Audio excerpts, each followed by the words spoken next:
Randolph, come and watch television with me. Not right now, Mother. Is the noise bothering you? No, Mother. It really doesn't bother me at all. Thank you. Thank you, son. I remember so much about this house. The games we used to play together. Remember? What are you doing? A crossword puzzle? No, Mother. Not a crossword. Just, sending an invitation.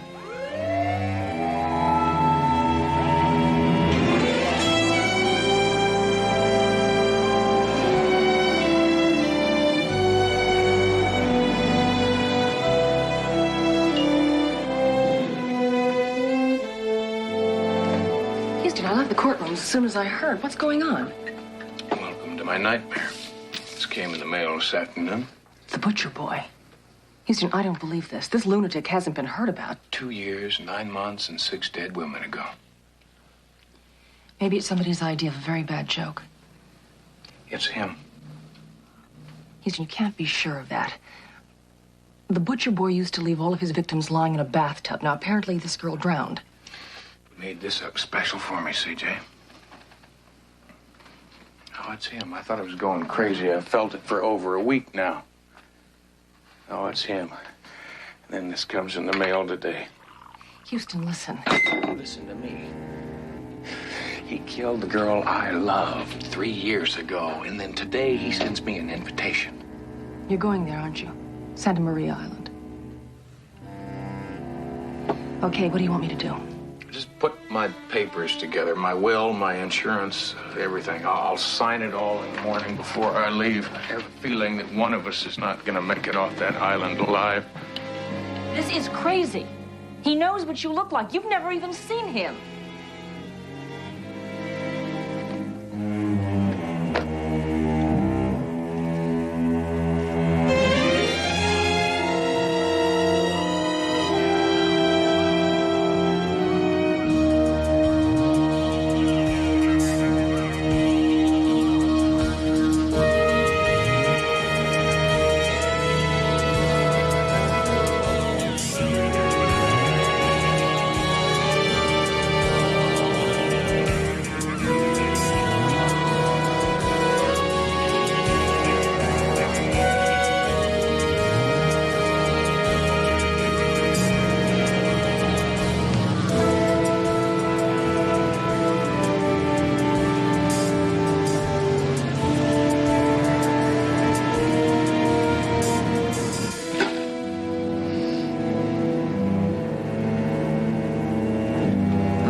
Houston.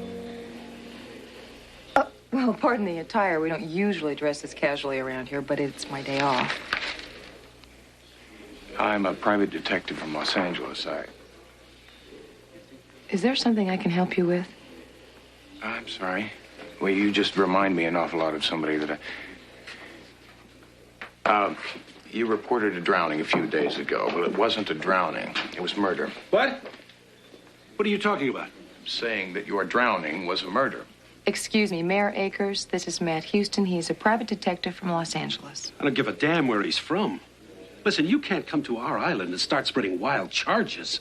They're not wild charges. 3 years ago, there was a killer in Los Angeles. He was never apprehended. The newspapers called him the Butcher Boy Killer. He brutally murdered 6 young women, and now he's here on this island. Do you have any proof to back up that statement? This was sent to me yesterday. What is your stake in this, Mr. Houston? The girl I was going to marry was one of his victims. I tracked him, and I got very close. I almost caught him. That's when he stopped. Until now. Yeah, I remember reading about the Butcher Boy Killer. Didn't he always leave his victims strangled in bathtubs? That's right. Mr. Houston, this girl drowned. Now, that's a tragedy, yes. But the Pacific Ocean is not a bathtub. And strangling is not drowning. Why, he's here. I mean, he sent this to me. He singled you out after 3 years? Mr. Houston, I think you've got what's known as an obsession. He's going to kill again. All right, let's cut through the manure, shall we? In about 1 week, every resort in a 500-mile radius is going to start competing for tourist dollars. Now, that is our lifeblood. And you're not going to come here and kill it for us by spreading wild rumors. A rumor didn't drown that girl, Mayor. Chief Taylor, I suggest you do Mr. Houston here a favor and advise him of our outward-bound boat schedule. And if he persists in spreading these charges, show him the inside of your jail. Pretending the Butcher Boy Killer isn't here is not going to get rid of him. The same thing could be said about pretending that he is here. Fine, when the bodies start piling up, give me a call, would you? I'll be staying at the Santa Maria Hotel. Mr. Houston, the girl who was murdered 3 years ago, the girl you were going to marry, is that who I remind you of? Very much. My father was a cop on the NYPD for 32 years. I was a cop on NYPD for 7 years, until this opportunity came along. I guess what I'm trying to say is that there's enough cop blood in me that tells me I should hear you out. Well, NYPD, yeah. You had lunch?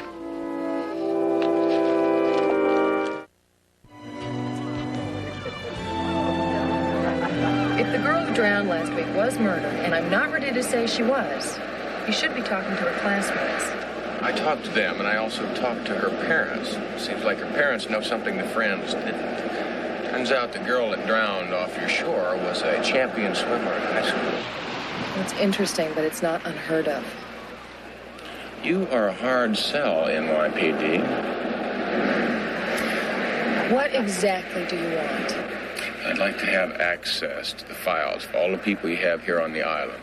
Well, how do you know that your butcher boy isn't a tourist? It's possible. I'll tell you what, this fella sent me an invitation. He has picked this island as his hunting ground. Seems to me he would pick a spot that he knows like the back of his hand. Well, there's only about 1,500 permanent residents. Not many have broken the law. The only records we might have would be fishing, hunting, or bicycle licenses. I just happen to have a computer back in L.A. that does wonders on small beginnings. You are a hard man to say no to. I've been told that before. Well, I bet you have. Why don't you give me a chance to go home and change, and I'll meet you back at the office in 20 minutes. Say NYPD. Name's Lisa. It's a pretty name, Lisa. Now, I've got enough cop blood in me. It tells me I wonder why a person like you would leave a big city force job and come out here. The lady was a cop. Her father was a cop. And her husband of 3 months was a cop. Until one day, a stick-up man shoved a shotgun in his back and pulled the trigger. I'm sorry. A long time ago. Maybe a year.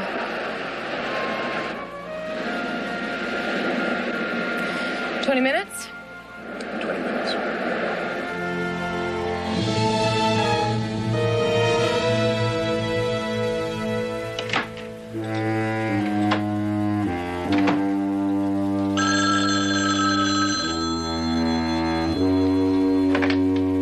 Houston. Welcome to the island, Houston. I guess you know who this is.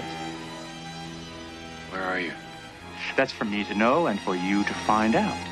But I've got a hint for you. Look in the top drawer of your nightstand.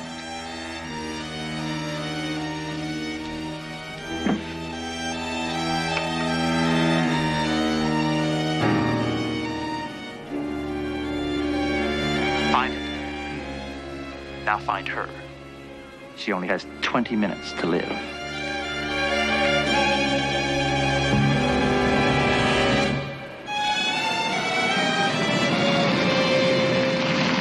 Timing couldn't be better. Can you tell me who this girl is? Well, that's Claire Foley. She works at the Casino Art Studio. Houston, she is... I don't know. Come on, I'll explain on the way.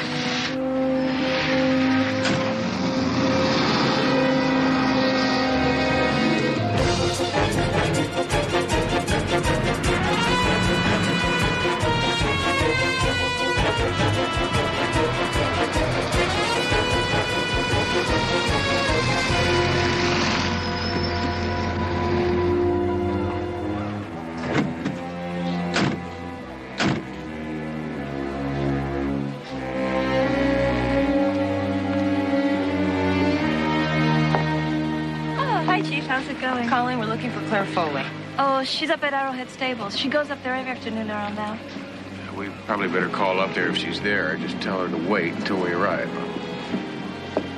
Hey, what's going on?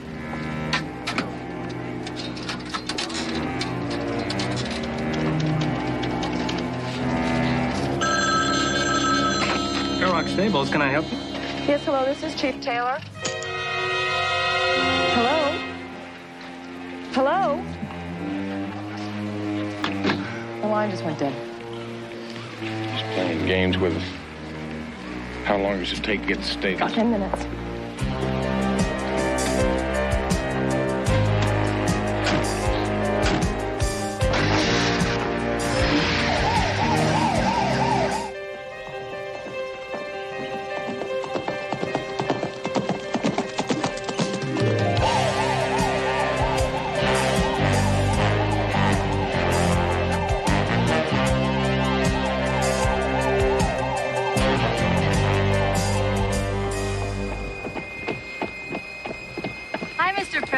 How's Moonracer?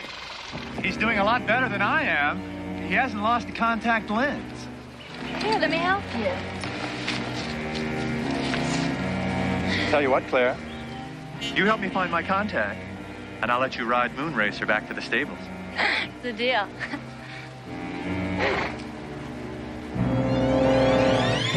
Why, silly me. Look what I found. Did you find your contact, Miss... This? Why, this is the last day of the rest of your life.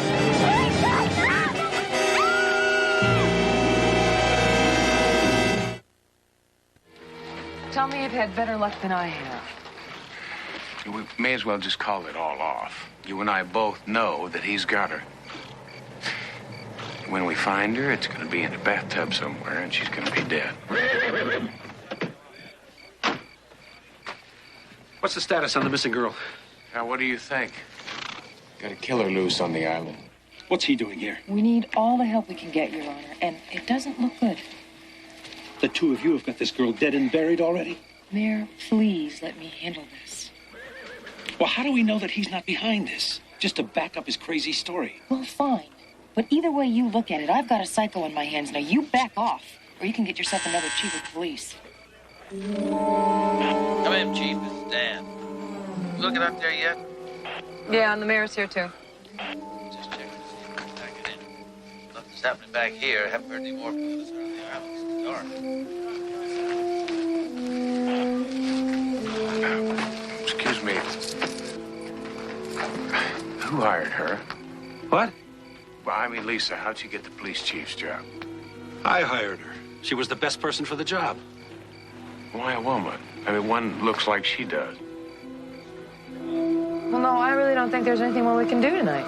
Okay, Chief. Going on home. Her looks had nothing to do with it. Tomorrow. The city council decided it would be nice to have a woman chief, and they let me handle the selection. I screened over 100 candidates. Anyone give you any pressure? I mean, to hire her in particular? No. No, not at all. Thank you.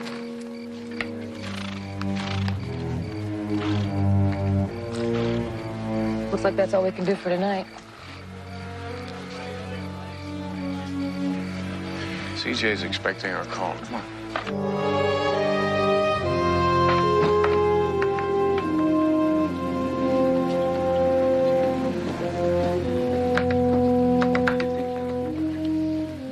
Ready, I guess. Why don't you call CJ? I hope this works. Computers are not one of the things I'm great at.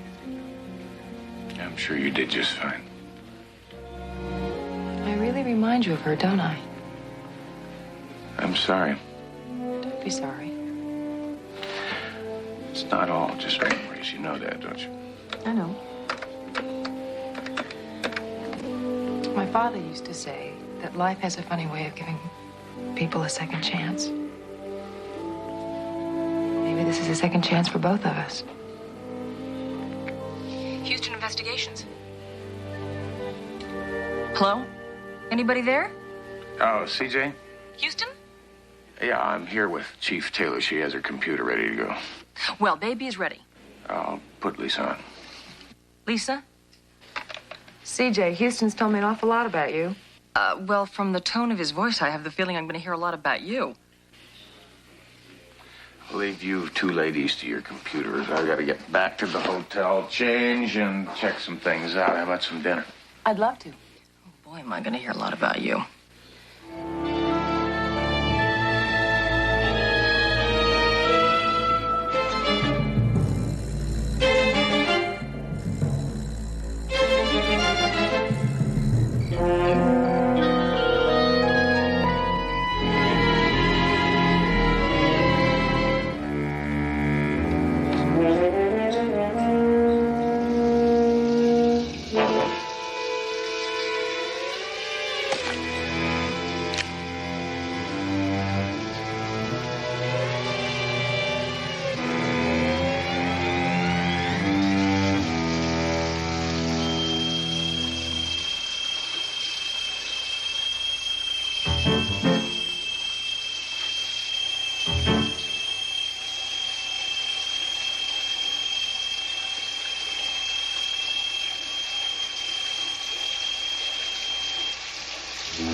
How does it feel to be on the losing end? This is the rematch. This is the death match. And I could kill you right now. But it's not time. Not quite yet.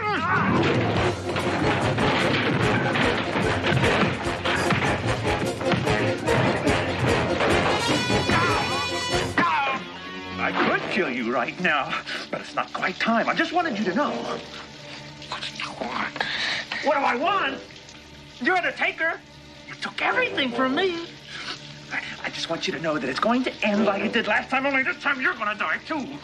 This time, I'll be free.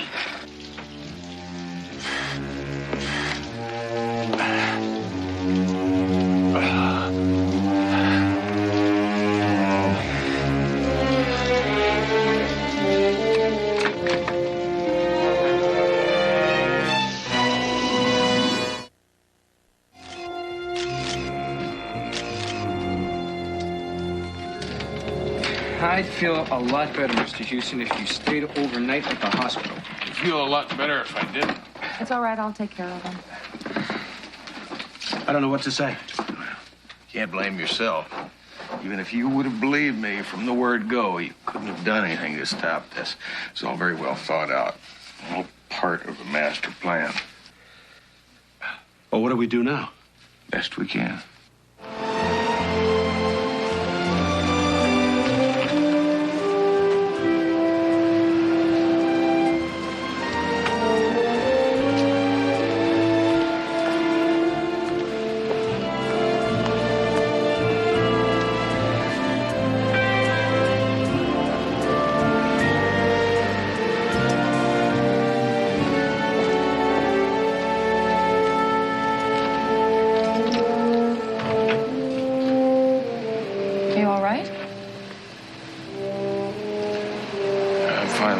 Dizzy, I guess.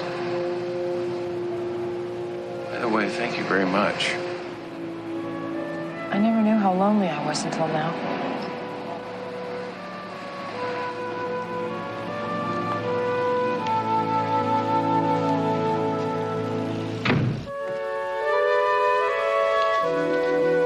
A 3-course dinner. Soup for your battered body, champagne to help the pain, and oysters. I know what the oysters are for. This is pretty. My father gave that to me when I was 10. I was terribly upset over something. Some little childhood tragedy that seemed so important at the time. Anyway, he gave it to me to cheer me up. Must have worked. Like a charm. I've kept it next to my bed ever since. Listening to it always makes me happy. Why'd you decide to take a job on an island anyway?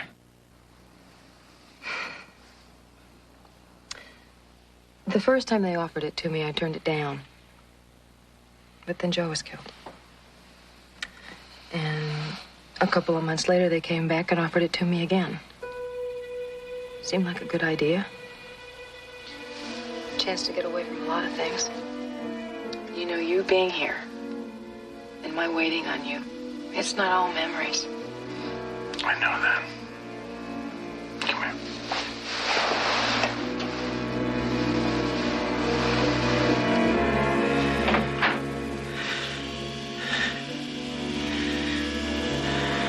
Randall, Yes, Mother.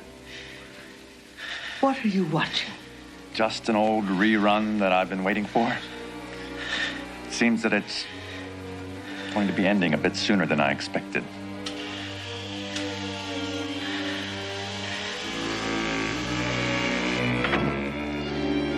For the first time in a long time, I'm afraid again.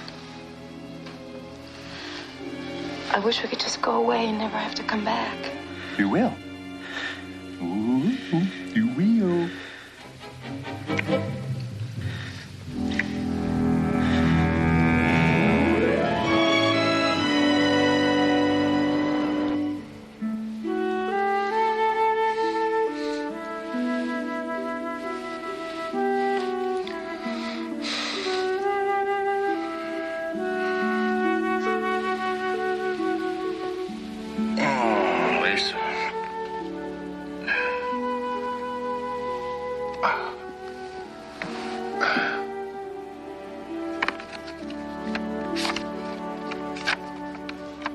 Duty calls, darn it, or I'd wake you up properly.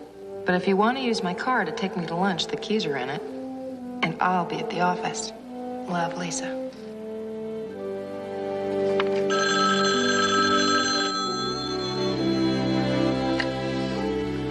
All right, you snuck out on me.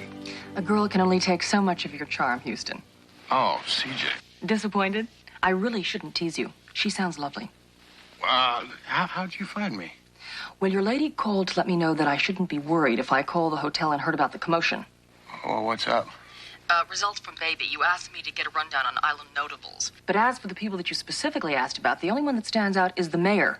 How so? Well, he lives very well on the island. A nice house, a couple of condos, 6 figures in the bank. But frankly, his job pays close to nothing. It's almost an honorarium. Well, maybe the mayor put away a few acorns over the years, huh? Wrong.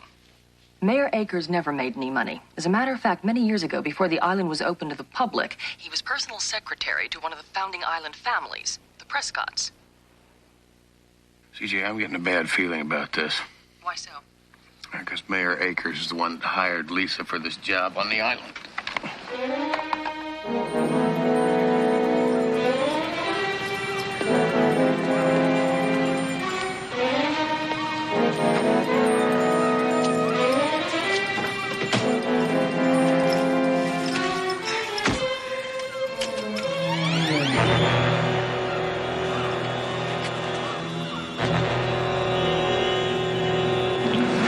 on.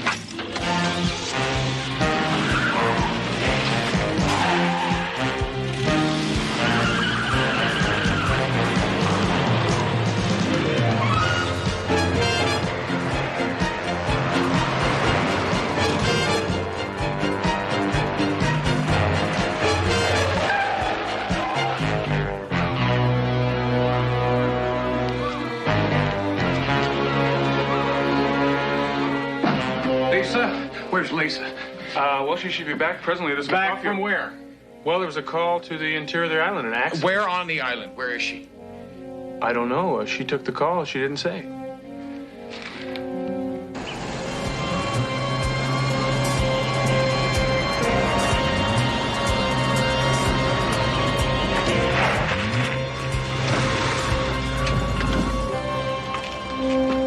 Where's the trouble, Mr. Prescott?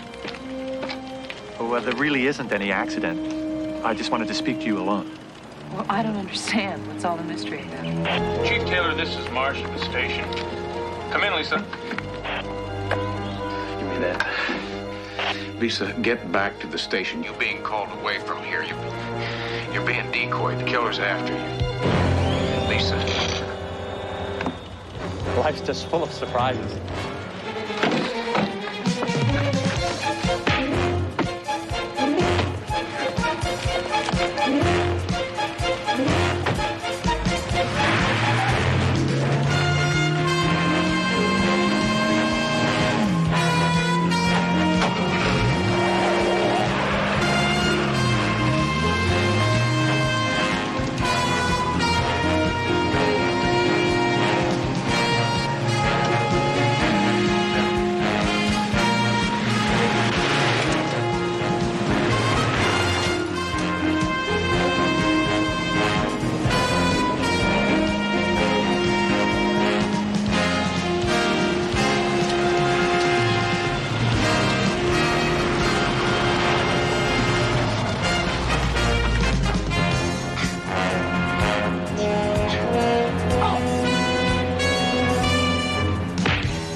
What? He's got Lisa. Oh, my God. I told you to hire her in the first place. I already told you. I picked her. I don't have time for the lies. I already know about your boat, the condos, and the fat bank account. I can find out real quick who gave them to you, but I'm running out of time. Now, talk.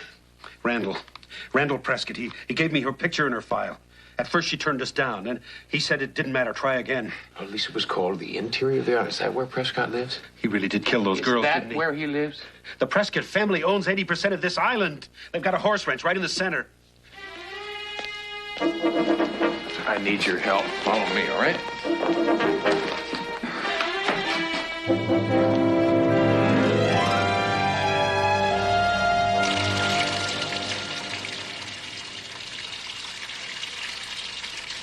Yes. Thank you very much.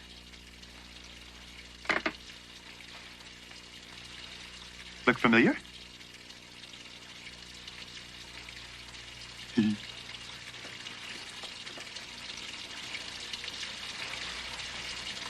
Is that Houston's girl? My girl. She was my girl.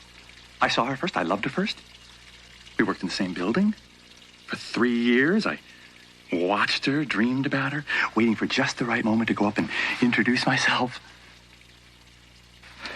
You never met her? We had such plans. We were going to be married, live together here on the island, have lots of kids. I bought her an engagement ring. Practice what I was going to say in front of the mirror. But the night I was going to give her my ring, the night that I was going to propose, she met Houston. Fell in love with him. He was going to marry her, take her away from me. But I showed Houston. I killed her just like I'm going to kill you. Only this time, Houston's going to die too.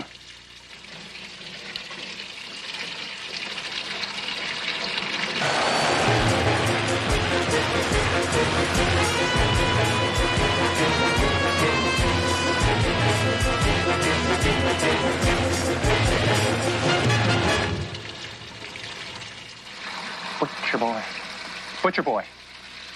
That's what they used to call me. Couldn't pick up a newspaper without reading about me. And Houston was mad, trying to figure out who I was. And every time I'd kill another girl, he'd get madder. Then my mother found out what I was doing. Put me in the sanitarium. Those doctors think they're so smart, giving me all those tests and asking all those questions. You see, I fooled them. I used my time getting ready, building up my body, making plans. Because I knew they'd let me out of there one day, you know. And when they did, it'd be time for another match with Houston.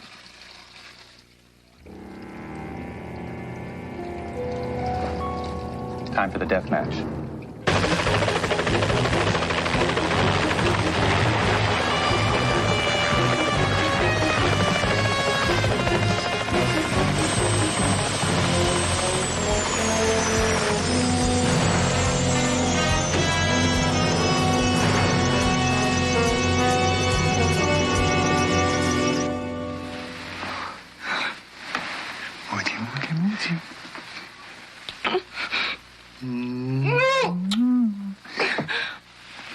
You know, I went to a lot of trouble finding you.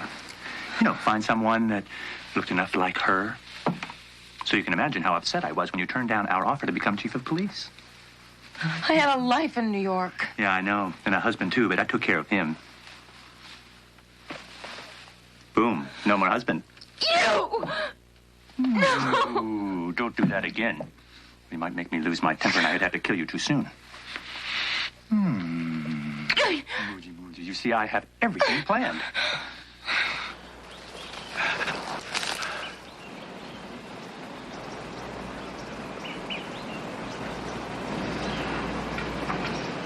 Okay, Marsh, I've got the house in sight. I'm on my way. Won't be long now. How do you even know Houston is coming? That telephone call I received, Mayor Akers. He's not a very clever fellow, but he is loyal. He told me that Houston was on his way.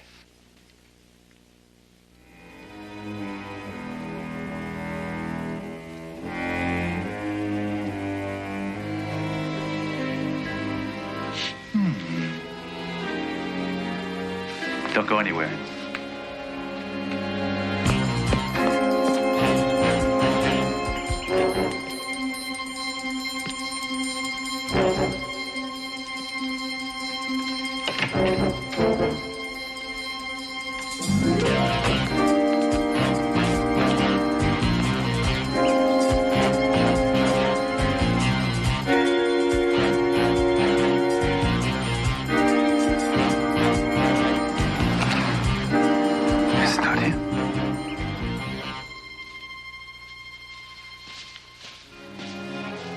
Houston. All right. He's still in the house.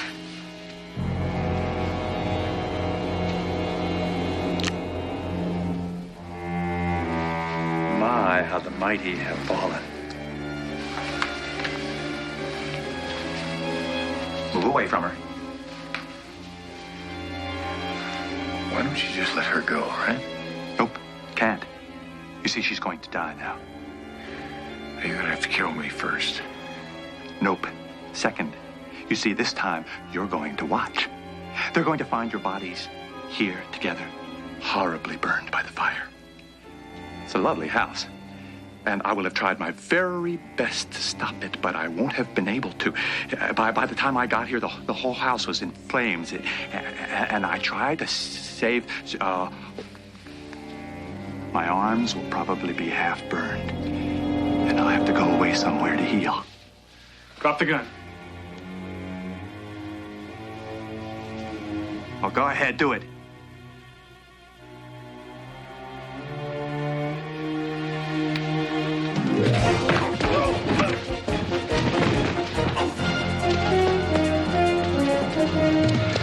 Take care of her.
waited for this for a long time.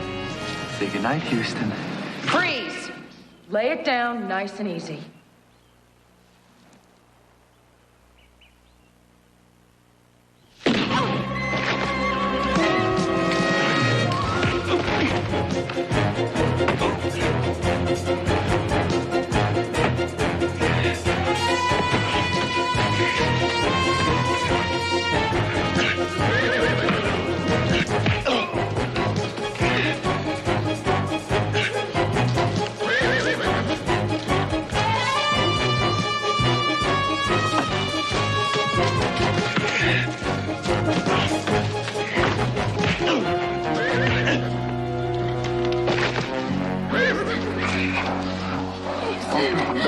Don't talk, please.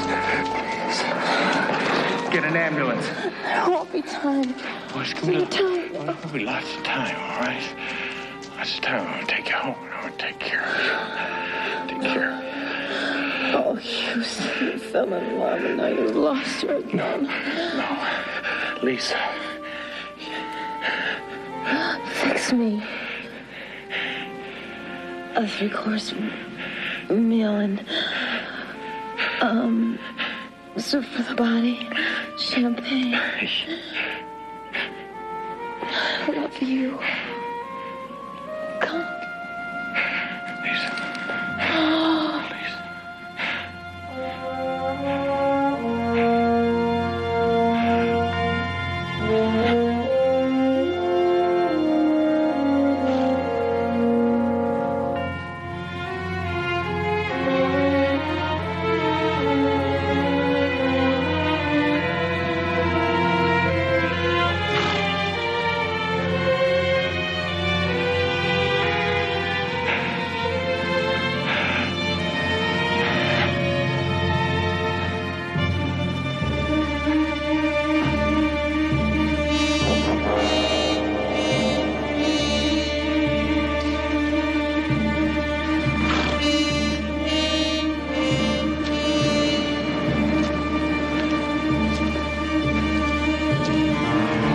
Kill me, wouldn't you?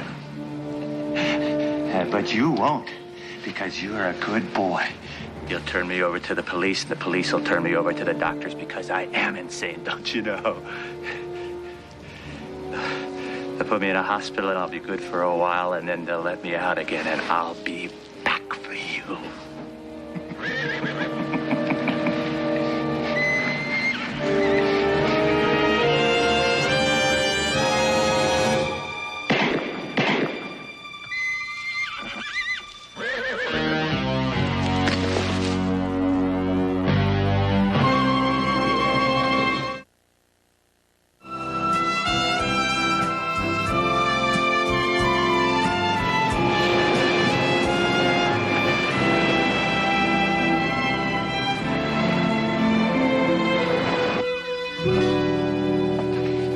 Is going to be arraigned next week.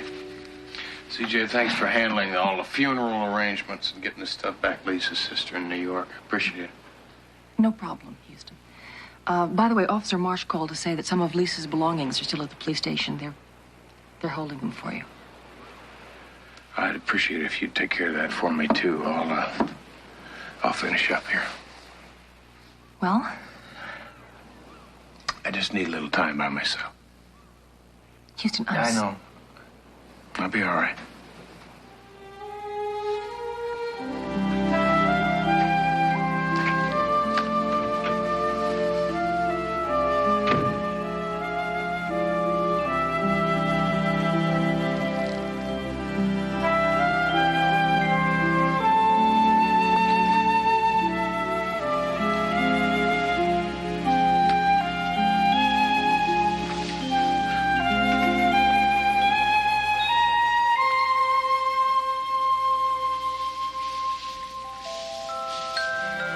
Now, I want you to know that we did close the Rotterdam shipyard deal out there, and it turned out very successful. I think we'll make $1 or $2 on it.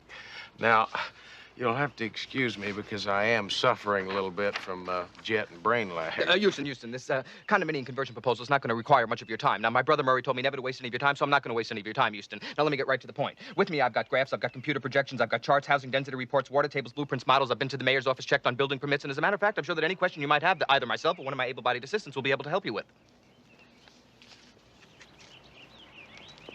You always talk this fast? Well, as a matter of fact, sometimes I talk faster. You know, time is money, money is time. Fine. You just time. Myron, fine. See, it's because of your brother Murray that I don't have any time today. See, he's sitting in Singapore waiting for CJ and I. We're on our way to the airport. He's got another sweet business deal. Well, that's absolutely no problem because I can sum this all up for you in 5 minutes. You got 2 minutes. But, Houston, you don't understand. The clock's ticking, Myron. Okay, the apartment complex in Denver. Now, if I can just get you to direct your attention to the black one over here, I think this will help clarify. Thought he was going to the Orient. What are all those men doing down there? Looks like they're having a business meeting. I read an article about Houston in Playboy. It says he often conducts his board meetings around his pool or his private jet flying off to some exotic location.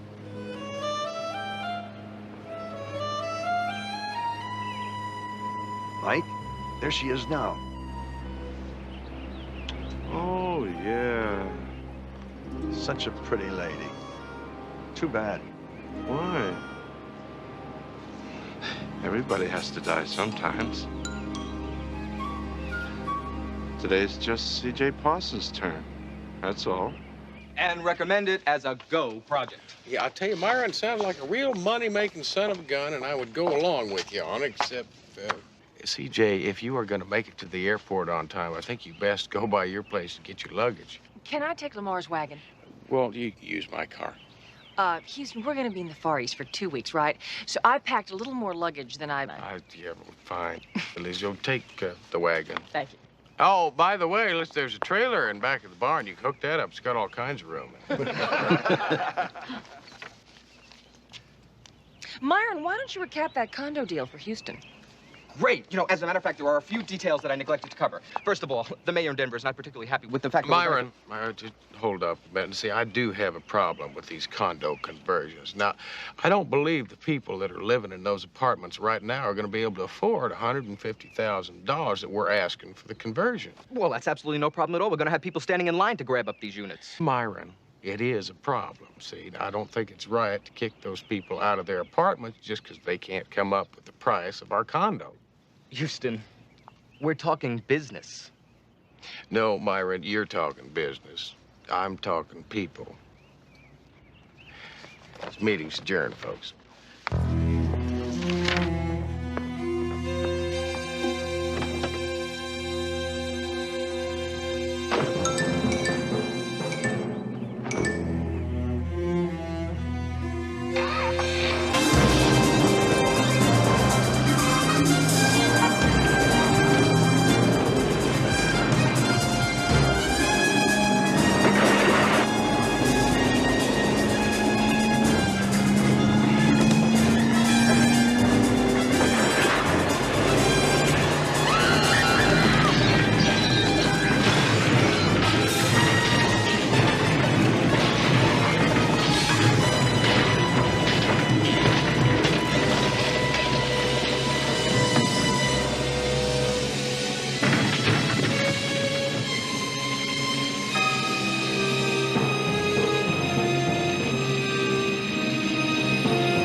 Mike, this is crazy. Let's get on here. I want to make sure she's dead first. course she's dead. Nobody could survive that. Yeah, we'll see about that. I'm telling you she's dead. Yeah. And takes care of Reynolds, Baxter, and now Parsons. Just 2 more to go, and a whole week to do it in. Yeah, well, I want to make sure. Hey, isn't that Houston's car? Let's get out of here. Come on. First this. Now she is dead.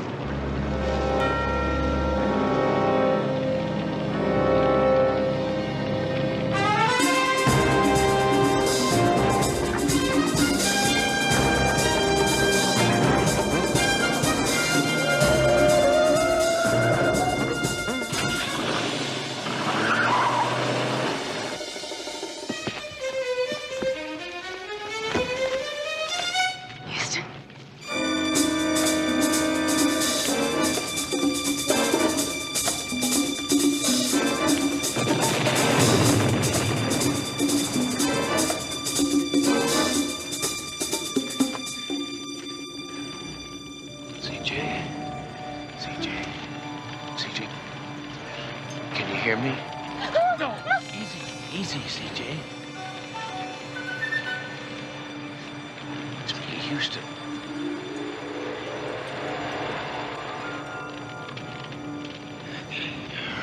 CJ, listen, are you all right? Houston, those men, what happened?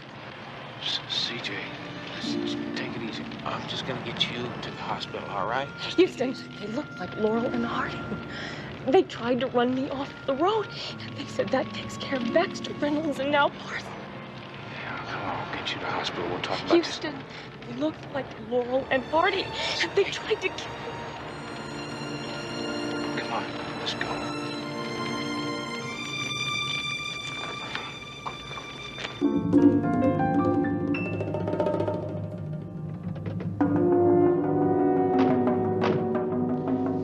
I ditched the pickup. Tell me what you see. I see Houston is carrying her to his car. Is she dead? Well, she has to be dead. I mean, the way that thing blew up. Idiots. All right. Find out what hospital Houston is taking her to, and then make sure C.J. Parsons gets her medicine.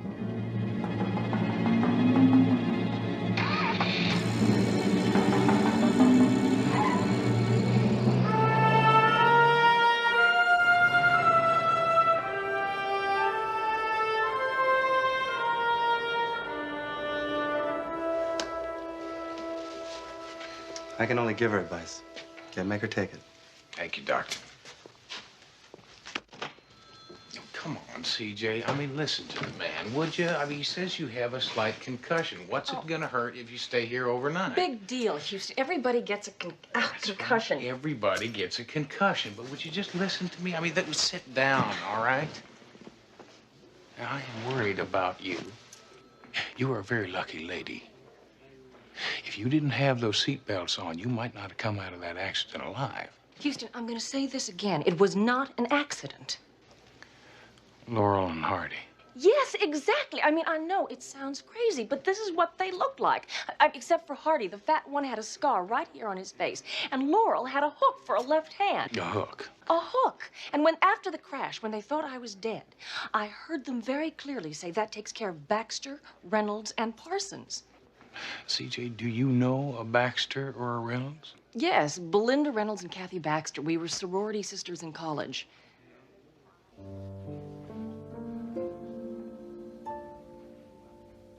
How do I get in touch with these ladies? They live in L.A., and their phone numbers and addresses are back at the office. I'll get in touch with them. Houston, those 2 men said something else. They said that they had only 1 week left to get the other 2. CJ, just how many more sorority sisters do you have living in L.A.? 2. Maureen Flanders and Carolyn Master. Their phone numbers are back at the office.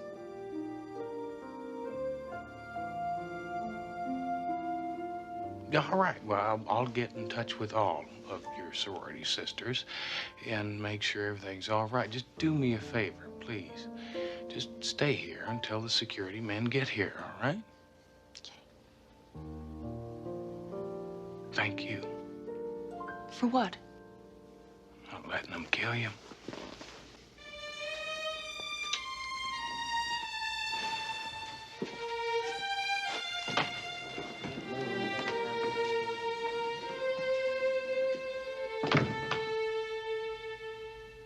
Nurse Bartlett called physical therapy on 14. Nurse Bartlett called physical therapy on. Sorry. Here, let me help you. Thanks for giving me a hand. It's all right.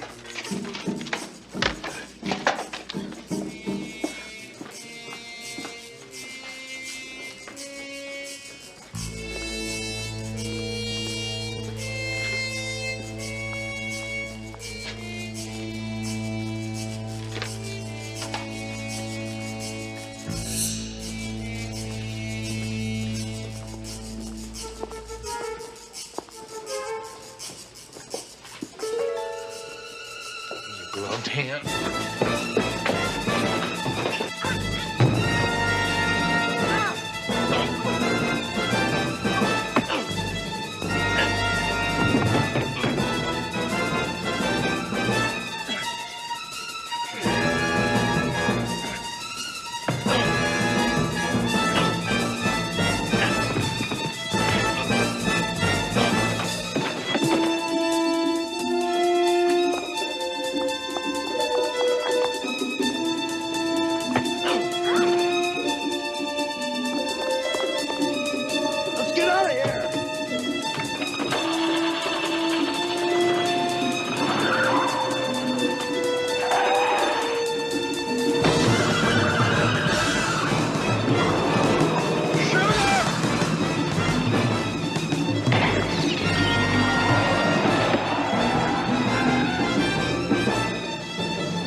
Everybody, and welcome to the Comedy Classics Club. Tonight you're going to meet some of your old favorites. Charlie Chaplin, W.C. Fields, Groucho Marx, Laurel and Hardy, and many, many others. Laugh at them all over again and enjoy yourself. Well, Stanley, let's go to work. That's a good idea.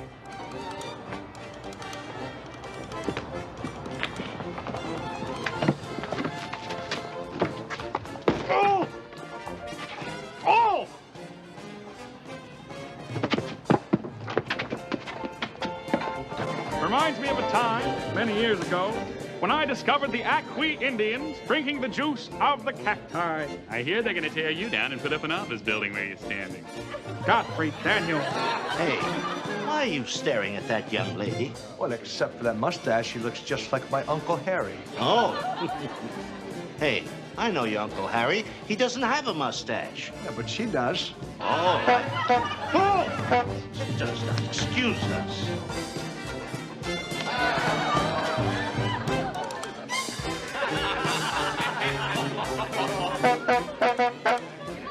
You have a wonderful place here. So nostalgic. Really brings back memories. You pay us great honor. Please, come back and see us often.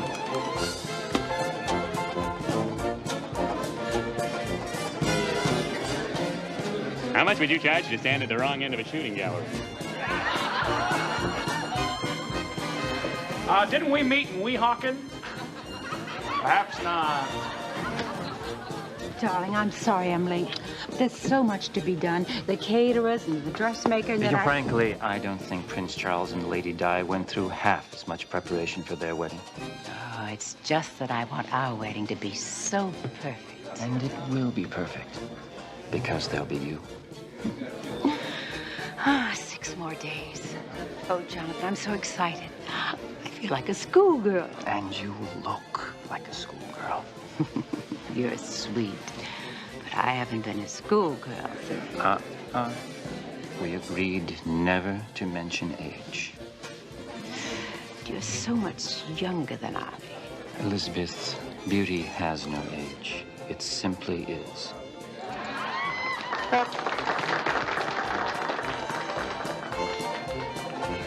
Say, Ollie, what does that remind you of? I don't know. What does that remind me of? Well, that's a Thursday.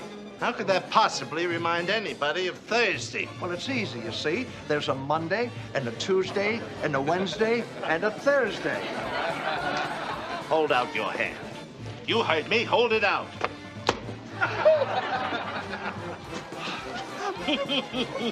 We have trouble. Excuse me, will you, darling? I'll change. Hurry back.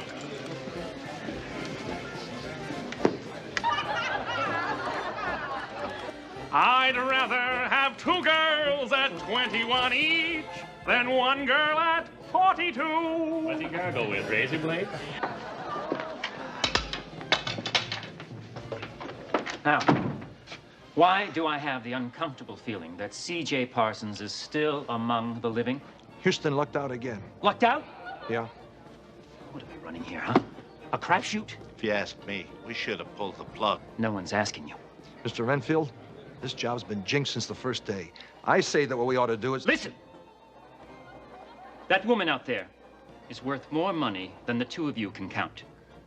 In no way are we going to pull plugs, turn back, or abandon anything. Ever! What about Houston? Yeah, fat chance he's gonna let us snare that Parsons girl again. Then pull his plug.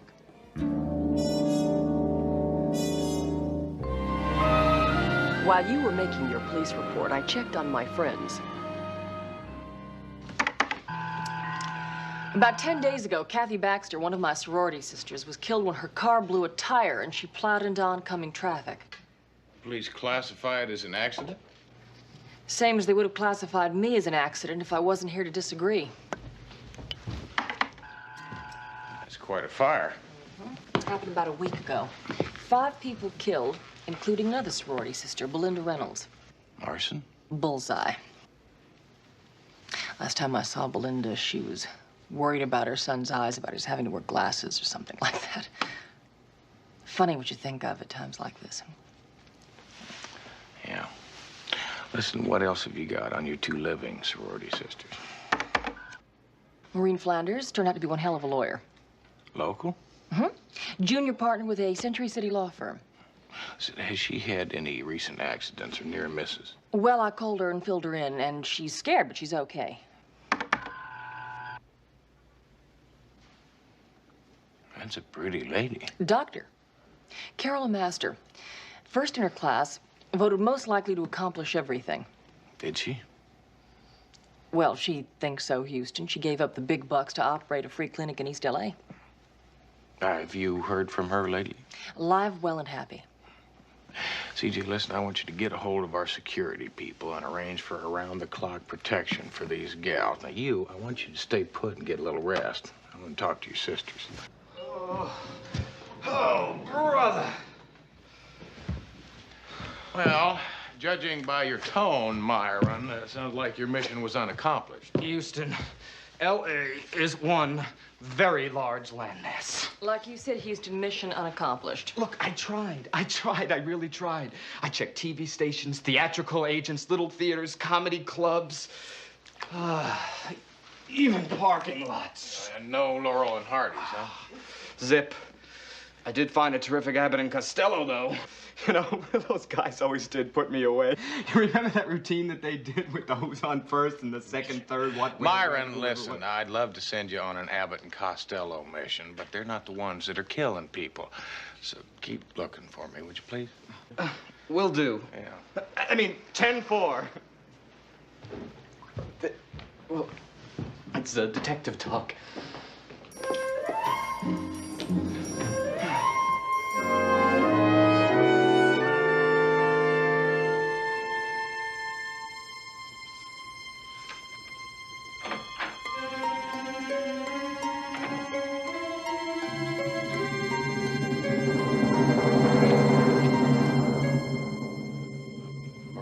Flanders? Oh, I'm sorry, Matt Houston. I'm a touch late. Listen, I just walked right through your outer office. I thought I locked it. Sorry to look like I was on the verge of a coronary, but I was a touch scared.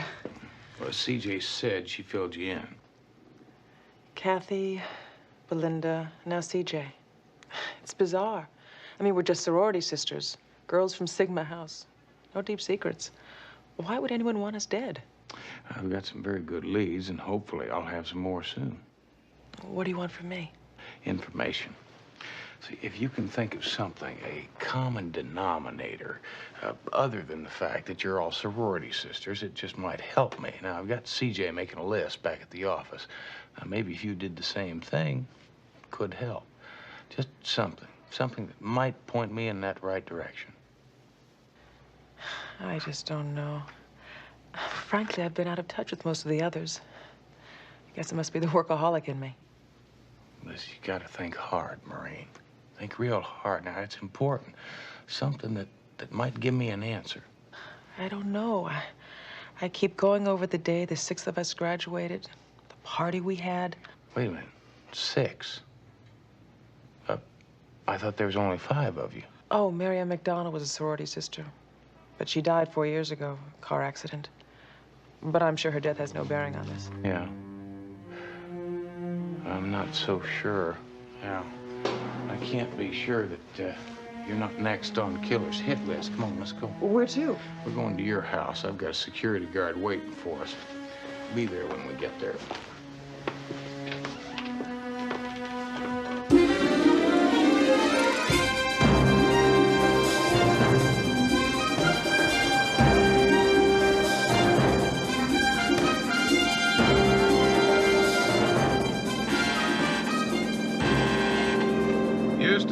It's me.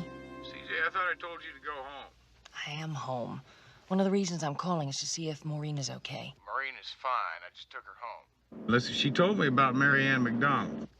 Oh, my God, Mary Ann. Must be my concussion. I completely forgot about her, Houston. You don't think her death's connected to this, do you? Well, it was a car accident, right? I'm scared. CJ, did the security men get there? Yeah, all 3. Fort Knox should be so safe. Yeah, well, you mean a little bit more to me than Fort Knox. Did you come up with anything else on the other sorority sister? The other reason I called is because there's a message on my answering service from Carol. She said she wants to talk to you right away and will meet you at your office. I'm on my way. Listen, you get some rest. I'll talk to you in the morning, all right?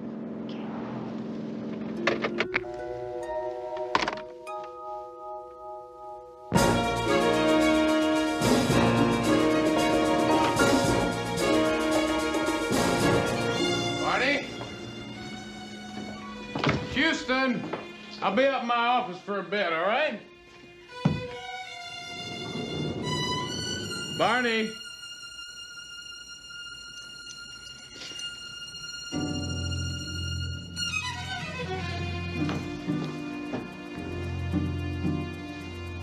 Still alive. Operator? Matt Houston, listen, I need an ambulance right away, please, at the Houston Inc. building. It's 100 Century Plaza South. Thank you.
Houston, we gotta make him what was left of that guy who took a swan dive off this building.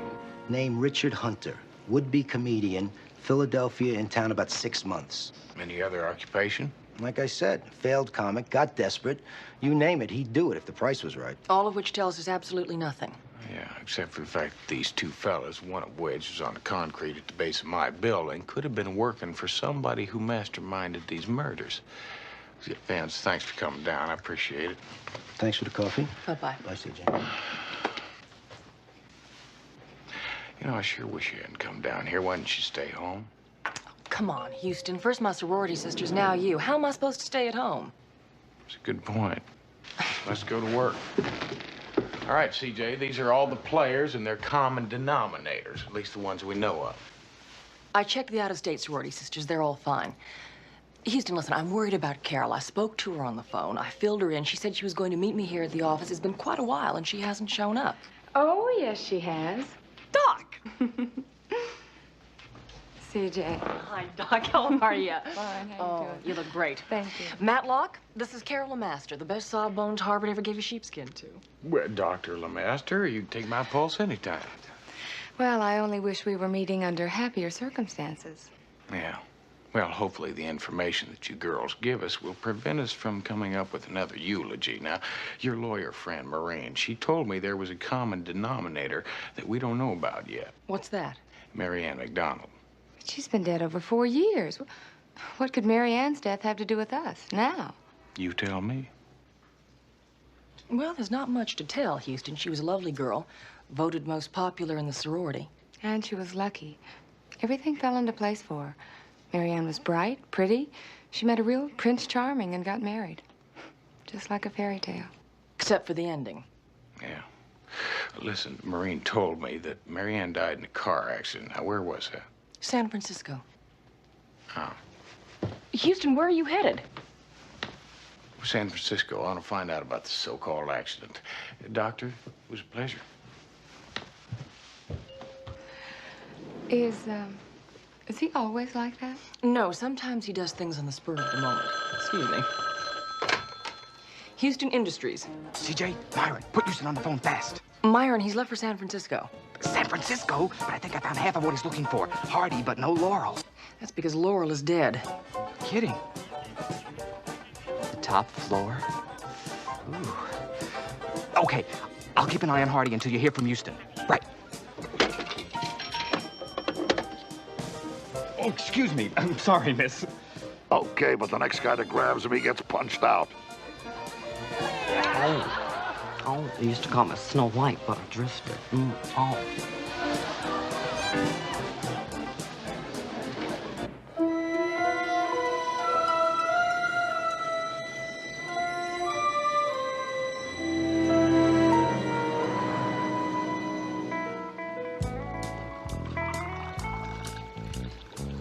Phone call I got says you come all the way up from Smogsville just to talk about that accident 4 years ago. It was an accident. Oh? Cheers.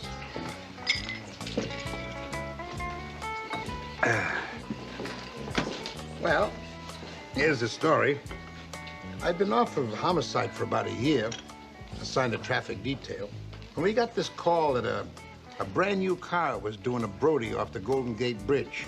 220 feet straight down, plop.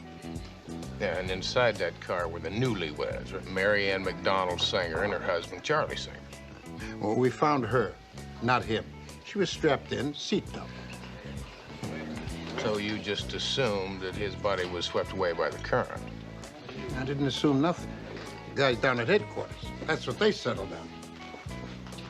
But to this day, me and my partner don't agree with none of them. Your partner? You know, something I'd kind of like to talk to him, too, if I could. Well, you are talking to him. It's this way, kid. Ever since I was a rookie, I've had this feeling in my head that I call my partner. And whenever I was out on a case and there was something fishy, my little partner would start hammering on my head. And he sure as hell was hammering that day of that accident, I'll tell you. Didn't City Hall think it was a little strange? I mean, they never found a husband's body. No records on the man. It was as though he didn't exist. As you know, City Hall does a volume business, quick turnovers. You know, they reach a point where they have to F and F. File and forget. Oh, yeah. So that's when the case ended? For them, but not for me and my partner. We were hooked. We just kept digging, even after they retired. Nuts. Yeah, well, and then what happened? And 6 months before she married Singer, Mary Ann McDonald came into some money, like $500,000. Let me guess, you and your partner checked it out. Turns up that her bank account was bone dry. You got it, kid. Now, listen, was there any trace of this husband after that, any at all? Oh, yeah. Me and my partner, we tracked him down to Utah last year. Arizona before that. It was the same M.O., right? All he did was marry wealthy women and get rid of them in a prearranged accident. That's him. I know it's him. But every time I mention it, you know, somebody says, hey, Section 8, baby. I don't think you're crazy, Buster. I just think you're one hell of a cop. Retired cop. You know, I wasn't going to show you this until my partner checked you out. Well, what's your partner's verdict? Oh, he thinks you're a pretty good egg. Yeah, I won a big daily double one time, and we used the proceeds to track Bluebeard all the way down to New Mexico. And that's him, the groom.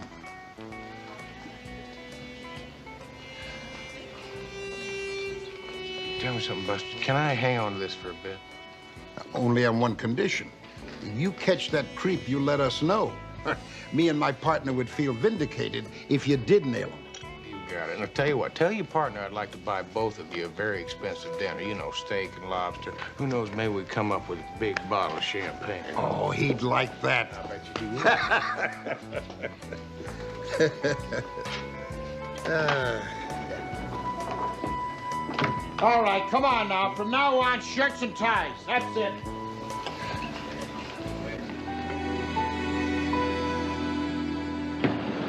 Mr. Houston, it's Murray. He's calling from Singapore. He's still waiting at the airport. He has to know what to do. Murray, get a hotel.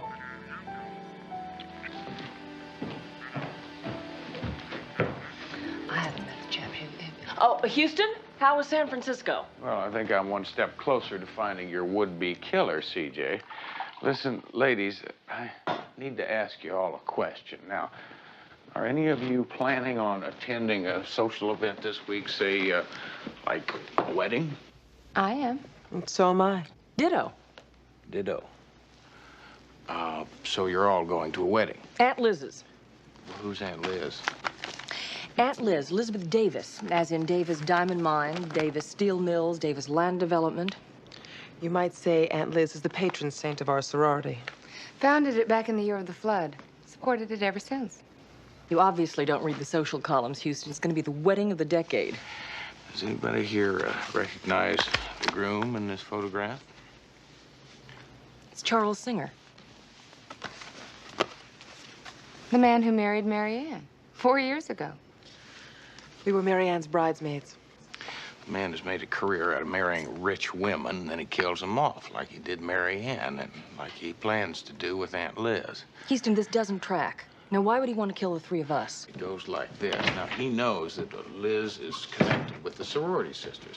Like you said, the wedding's going to be a very large media event. He's afraid one of you is going to recognize him from a picture, because it'll get in the newspaper, on television, no doubt. Houston, where did you get that picture of Jonathan Renfield?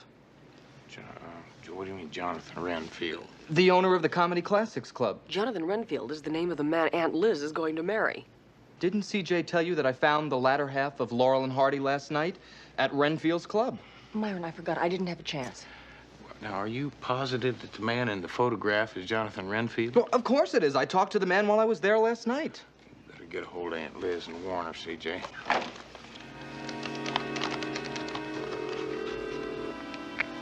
Elizabeth Davis, please. Well, could you tell me where she is? This is urgent. Yes, thank you. She's at Renfield's club. Call her pronto. Look, yeah, the number's right here on the matchbook.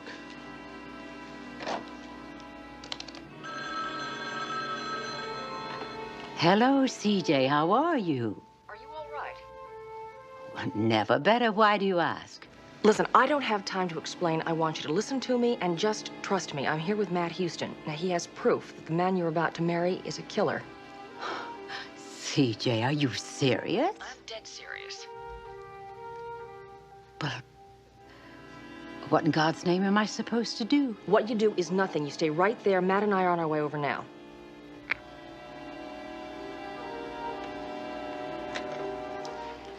That was CJ Parsons with some good news and some bad news. The bad news is that Matt Houston knows all about your unsavory past. And the good news? Miss Parsons and Mr. Houston are en route here to rescue me from your evil clutches.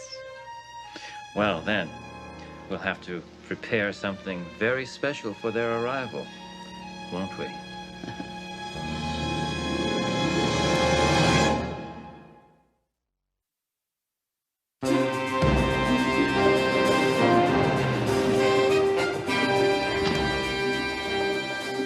What if Renfield doesn't want to see us? Well, CJ, he won't really have to see us. I mean, we know what he looks like by a bunch of photos.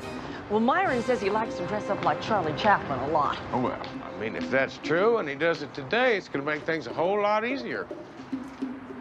It's not going to be a problem. It's just going to be a piece of cake.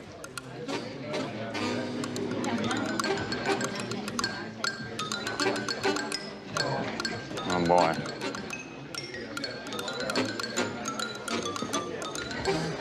CJ, maybe if we just mingle amongst them for a while, sooner or later we'll run into him. I don't think we're going to score that way. Oh, but you did score. Now, I want you to do exactly as I say, Mr. Houston. You too, Miss Parsons. I thank you for your cooperation. But just head over to that door over there, please. Now, go ahead.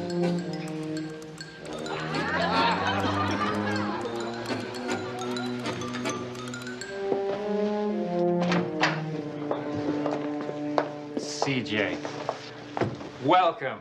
I haven't seen you since one of my weddings. And never mind the amenities, Jonathan. Did you bring the car on the front? Yes, ma'am. CJ, why do I get the distinct feeling that Aunt Liz is not playing on our team? Simple. I now have a team of my own. Meaning Mr. Renfield here has been your second man all along. Just tell me something. Why are you doing this? When I fell in love with Jonathan, and I do love the man, I had a complete background check run on him. It told me everything. You knew that he killed 2 previous wives and 3 sorority sisters. Lizzie, you've got to be sick. Why didn't you just elope and save all the publicity? Elope? The daughter of Horace Pennington Davis elope? Mr. Houston, we're members of the aristocracy. And when we married, like it or not, it's a media event. And you went along with all this? Knowing full well that 5 innocent ladies would have to die? I went along with all this because Elizabeth has enough evidence to send me to several gas chambers. Yes. If after Jonathan and I are married, I should suddenly die, then that evidence will immediately find itself in the hands of a very dear and old friend, the chief of police. CJ, I never did like name droppers. CJ, watch her phone Vince.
Well, you win some, lose some.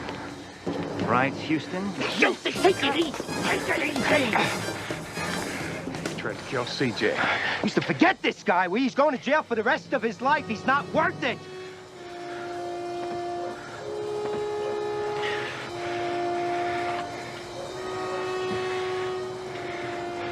Maybe you're right. And then again, he...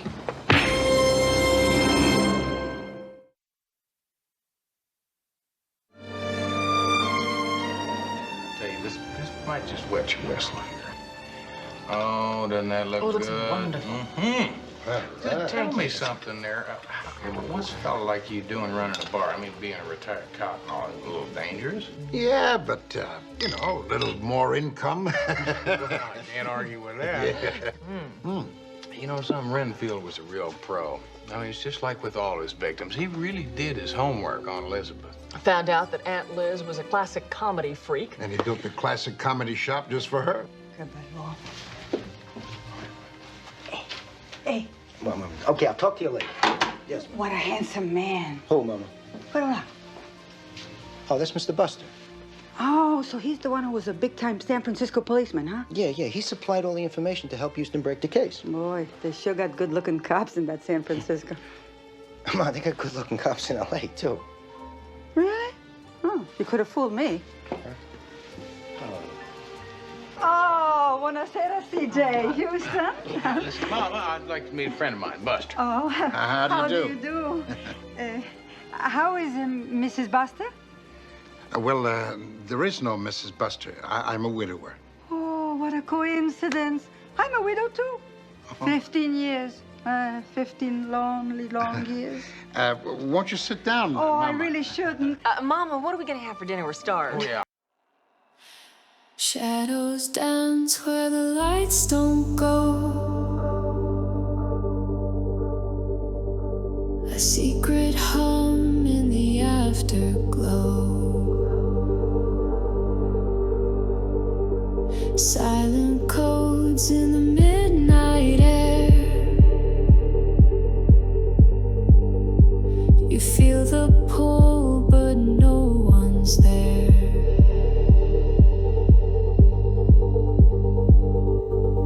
Whispers in the neon calling your name. A puzzle in the dark, no two nights the same. Electric echoes, they're under your skin. A labyrinth of sound, let the game begin.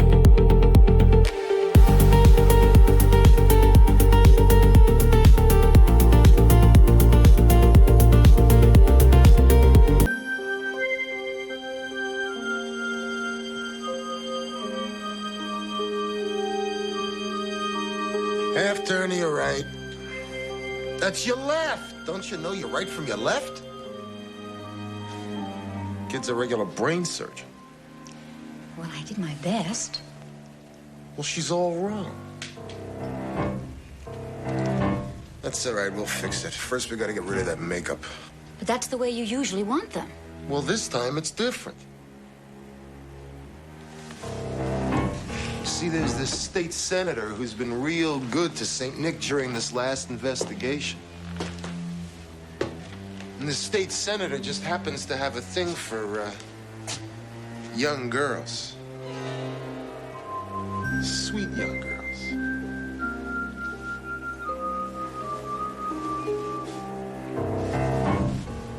It's called Happy Birthday, Senator. Yeah, you're gonna do just fine, honey. I warned you. I told you to leave my sister alone. I'm taking her out of here now. Come on, Butterfly. Hey, hold it right there, kid. Melinda, hit the house lights.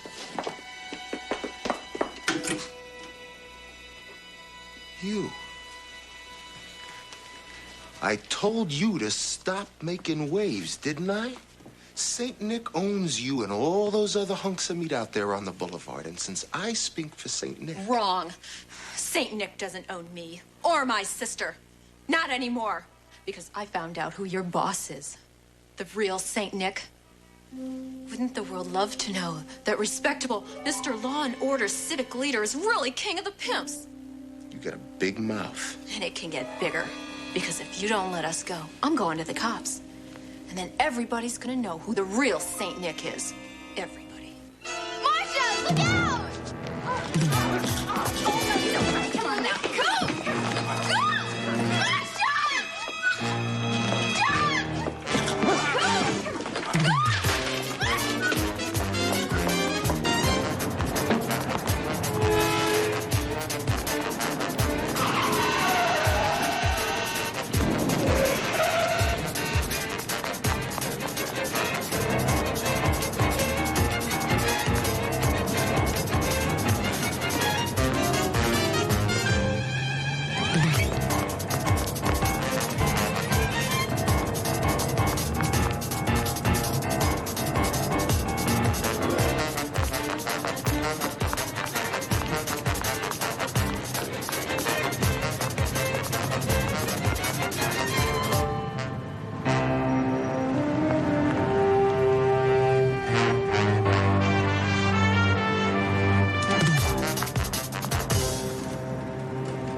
Houston Investigations. Please, I need help.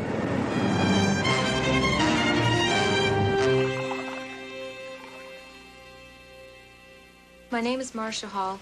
I'm 16 years old. I'm a hooker. Marcia, this is nice and cold. Where do you and your sister live? The Hollywood Circle Motel. Well, Hollywood Circle Motel has been closed and boarded up for a couple years now. Well, what difference does that make? There's a lot of people living in places like that. Maybe we're not supposed to, but where else are we gonna go? Marcia, it's okay. We're all friends here. Marcia, tell me something. How long you been out on the streets? 2 years. Christmas Eve is when we ran. I just wasn't going to let my stepfather beat up Butterfly the way he used to hit me when he got drunk. Wait a minute, just back up a minute now. Ran from where? Casper, Wyoming. But it wouldn't do you no good to try to contact anyone back there. We lived in a trailer camp. Everyone's probably long gone by now. I know the terms we agreed to when we started on this thing. There will be no cops. We won't try and get a hold of any parents. We just want to help you find Butterfly. But when can we get started? Oh, why not right now? Why don't you show me where the acting studio is? Come on.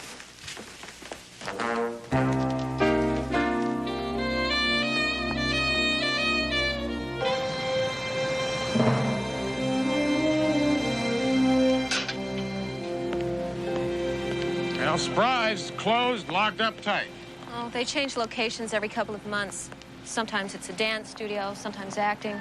Sometimes they say they're agents for TV commercials. That's how they first got me. Well, listen, have you got any idea of another place they might be keeping your sister? No. I know sometimes Melinda keeps kids at her place, but I don't know where that is. Well, let's get back to the office and work out a plan of action. Get out!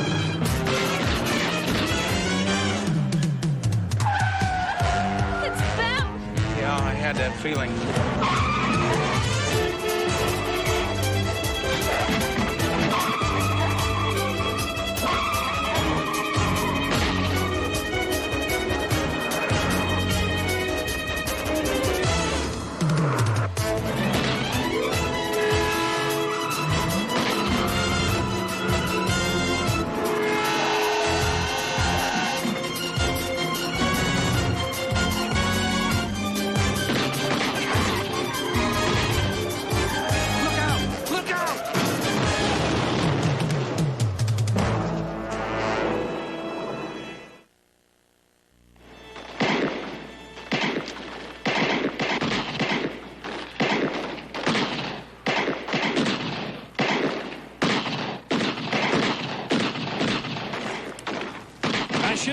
Well, one can't be too careful in my line of work. I'll be right back.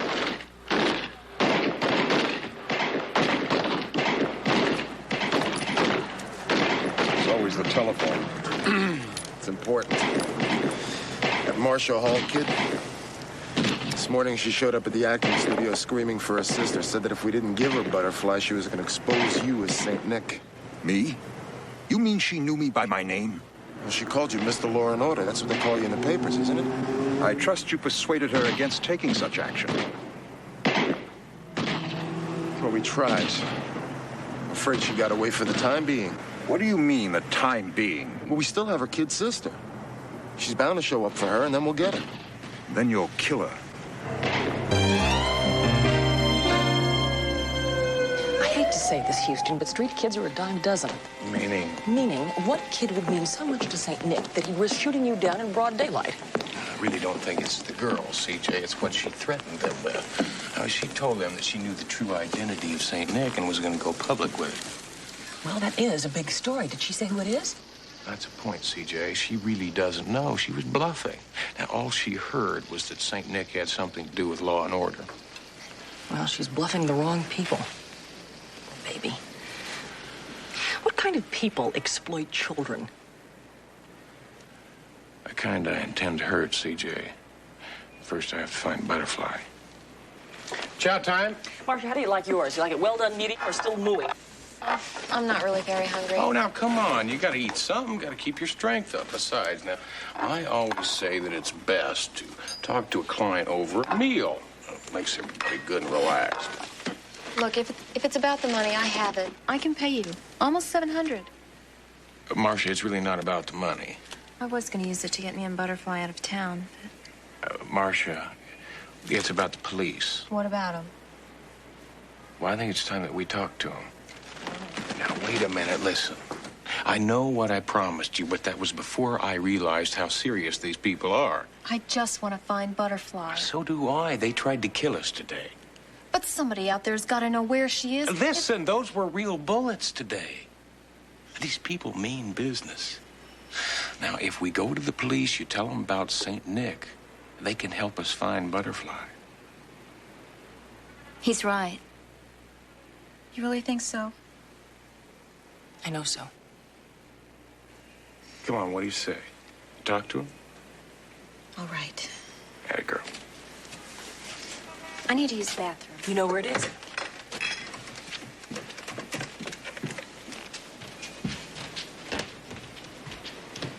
Yeah, Lieutenant Michael Hoyt, please.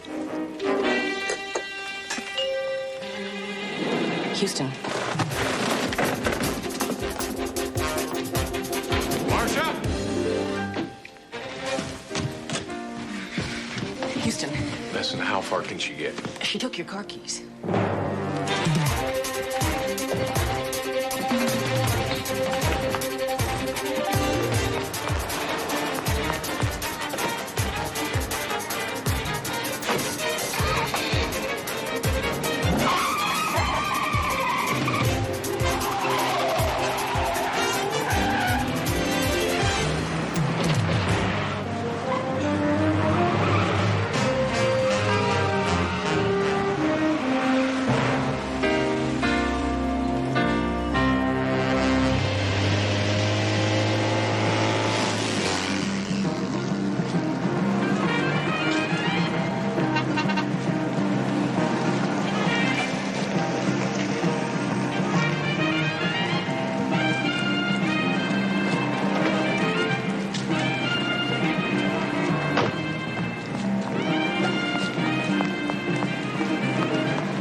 Scotty.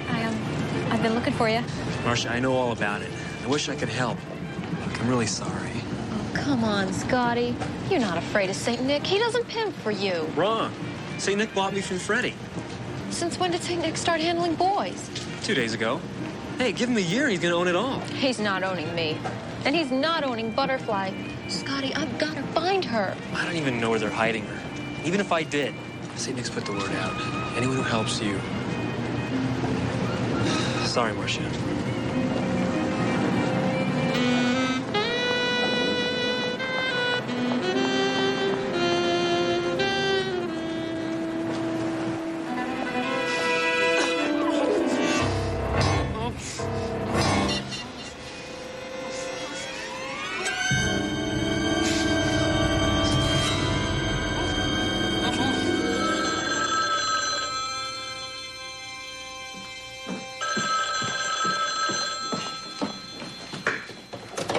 Houston Investigations. Yes. He's coming in right now. Turn her in for car theft, CJ, but we have looked everywhere. Houston, Lieutenant Hoyt.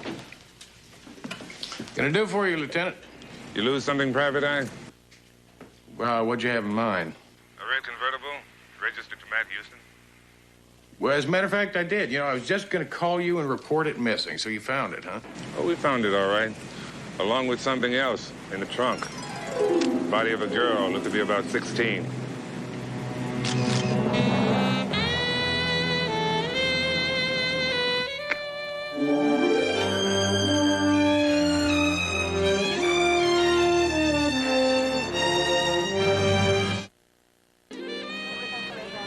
That's her. Hoyt, I want to stay close with you on this one. Get real, Houston. Get real? Now, what is that supposed to mean? Huh? It means that there's not enough time, money, and manpower. Your client, your former client, she's one of them. Them? A throwaway. Another teenager who ran away from a small town, came to the big city and ended up a hooker and very dead. Officially, no one cares.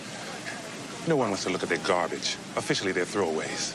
Well, officially, that stinks. Then why don't you run for city council and change the rules? Or still better, give us a budget so that we can do our job the way it ought to be done. Lieutenant, what happens to Marcia's body? Nobody claims it. Cremation. Taxpayers' expense. Yeah, well, suppose maybe I would like to, at my own personal expense, give her a decent burial. And suppose maybe, because officially nobody gives a damn, I would like to collect her personal effects. Personal effects? What do you want with her personal effects? She's got a 14-year-old sister out there that I hope to find. She just might want to have something to remember Marcia by. Funeral's out of my jurisdiction. But you can pick up her personal effects when you pick up your convertible at the impound tomorrow. Where to? Find butterflies, CJ. You want to tell me how we're supposed to do that? Well, I'm not really sure. I think I might know someone who just might. Why don't you drop me off at Century Theater?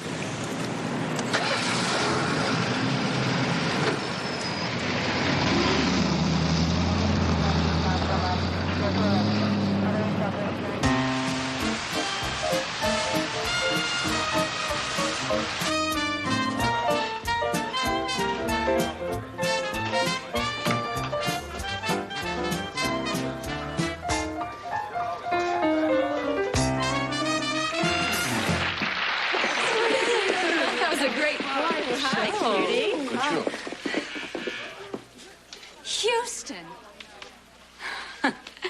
You finally made it. No, correction. You finally made it. I tell you, you were awfully good out there. Well, thanks to a tall, handsome dude that lifted me out of the gutter. Convinced me I could be somebody. I'm still gonna pay you back.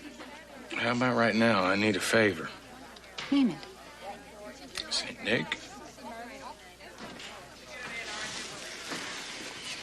What about the creeping?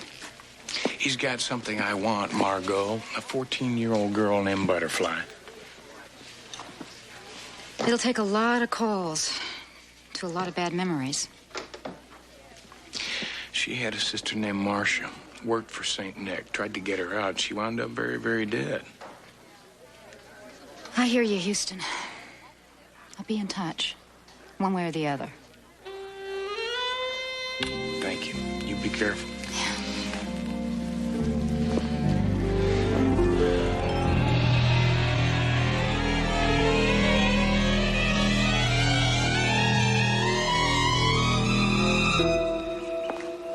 This Houston sounds like big trouble. Oh, mine a nuisance. Houston used to be very rich. Gave his fortune away to charity or some such thing. No matter. Soon to be very dead. How is she? Stubborn, uncooperative, and about as lively as a brick. She'll come around by tomorrow night. What if she doesn't? Oh, I've spent half my career in court, watching stubborn little nothings like our butterfly turn into docile little hookers, like her sister, Marcia. Not so docile, as it turned out. No, but then it didn't turn out so well for Marcia, did it? Oh, I used to feel sorry for the girls, until I realized that they weren't really girls at all, just merchandise. Do you remember when you used to be just merchandise, Melinda?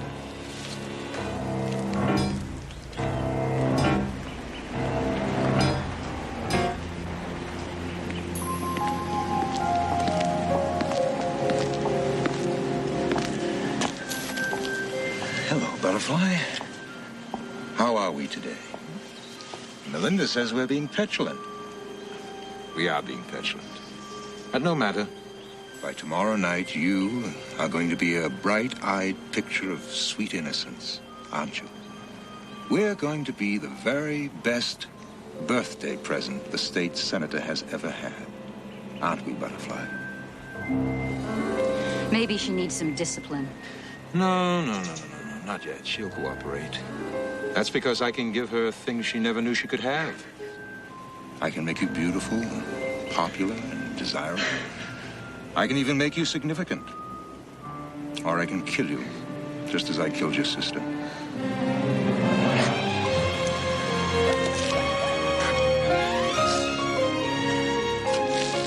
Keep me informed, Melinda.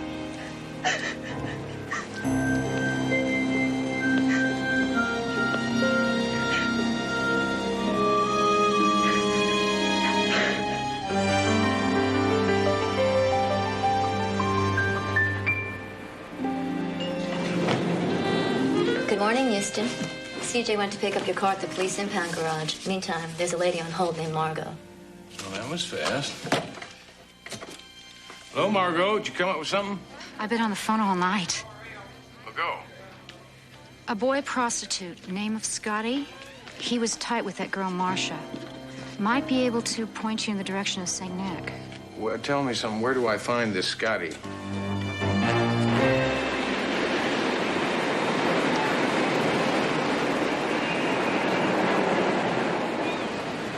Okay, so I know Marcia.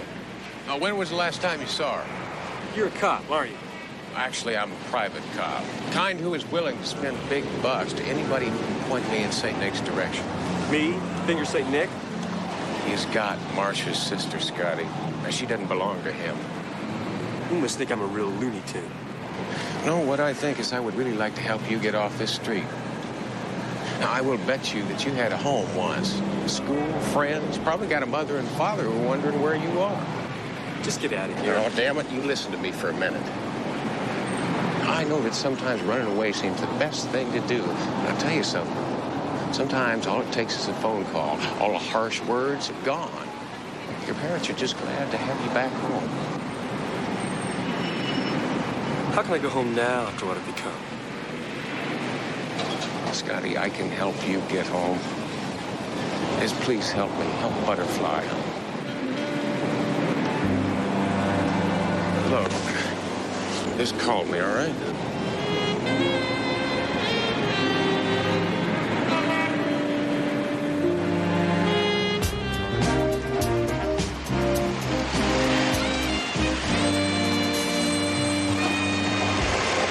Nice timing. Good directions. Marcia's personal effects? Yeah, I also managed to get an okay for you to give Marcia a regular funeral. Thank you, CJ.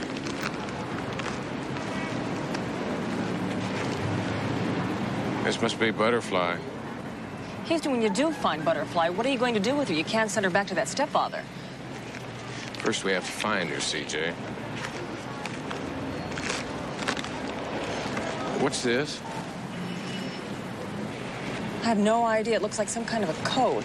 I'll take it back to the office, run it through Baby, and see what she says. What are you going to do? I think I'll stick around here and talk to some of the natives. Maybe one of them will be able to help us find Butterfly. Well, be careful. Try not to run to those charming people who chased you and Marcia the last time. Plan to be very careful, CJ.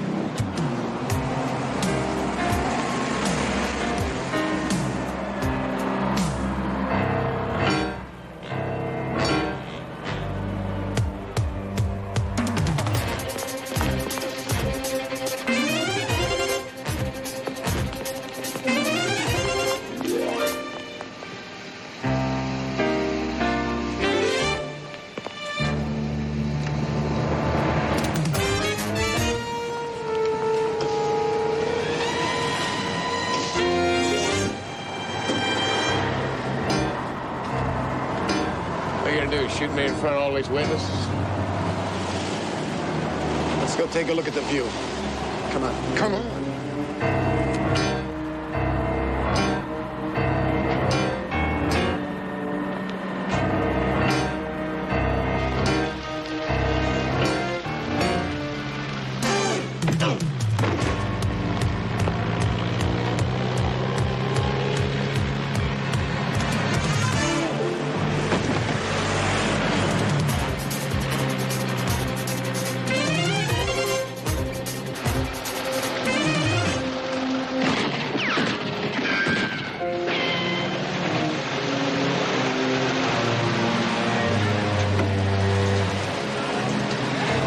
Judge now. We don't tell him anything. As far as I'm concerned, Houston just bought himself a temporary stay of execution, a very temporary one.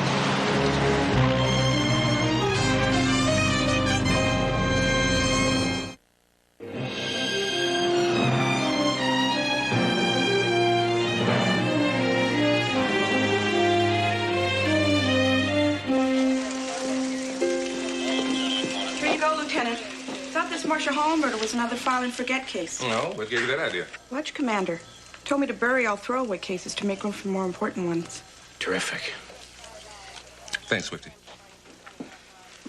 All right. All right. Let's see what we got on those two bus riders you picked out of the mug book. Janos, Dimitri R. 5 years hard time for armed robbery and attempted murder. Added 2 years for ADW. Currently on parole, and the rest of it is penny ante stuff. Let's see, how. Riley, Hadley W. Likewise did time, Burton Q. Burglary, GTA, ADW, rape. Likewise on parole. Uh-oh. Both in the same joint at the same time. A couple of all-American boys. I'll issue an APB on them. Thanks. Yeah, see you in the morning. If you're talking about Marcia's funeral, no. I'm doing court murder case. Oh! You might want to apologize to that female officer for what you were thinking. You see, she spends her dinner hours around here picking up collection, making sure that throwaways have flowers at their funerals.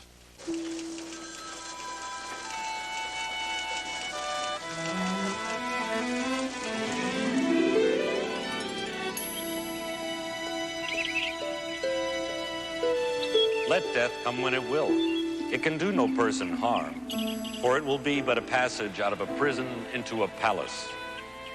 And it is with these pleasant thoughts that we now say our temporary goodbyes to Marcia May Hall. The Lord is my shepherd. I shall not want. He makes me lie down in green pastures.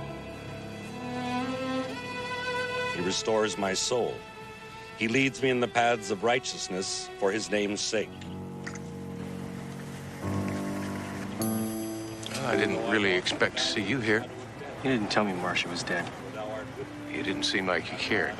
A lot of us cared.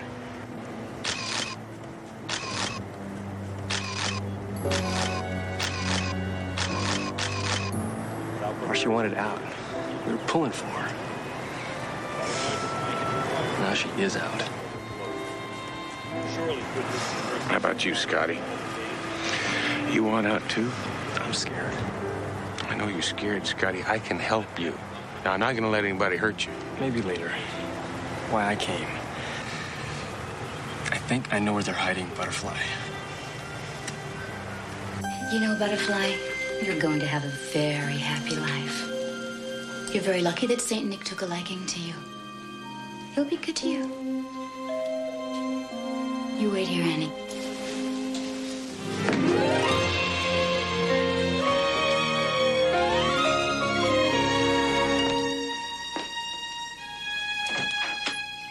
Yes, what is it? Hi there. I talked to a lady in the supermarket who said you are a fabulous acting and dancing coach. I don't teach in my I home. have a darling little 4-year-old daughter. We call her Bunny. She's got big green eyes and red hair and freckles. And everywhere I go, people say to me, Bunny ought to be in movies or TV or commercials or something. So I thought that I should talk to a professional person and get a professional point of view. If you get my drift. Now, personally, I'm not for that sort of thing. But who loves a guy who's now, I would have brought Bunny with me, but she has mumps. You know how that is. I know. Butterfly. Marcia sent me. Come on.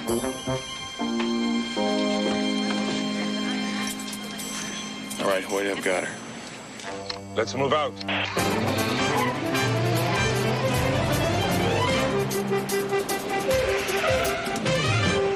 Another time. I don't think so.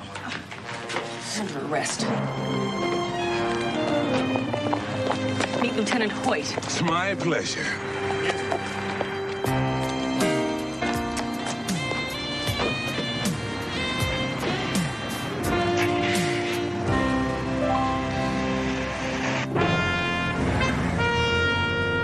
You're certain that he was talking with Houston? Positive.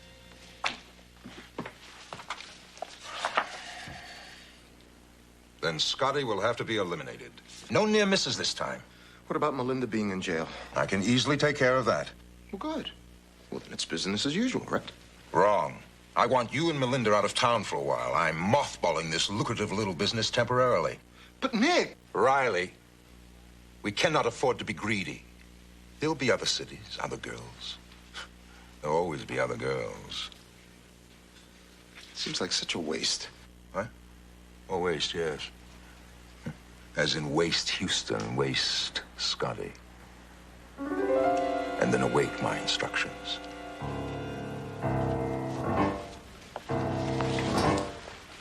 Riley, use the side door.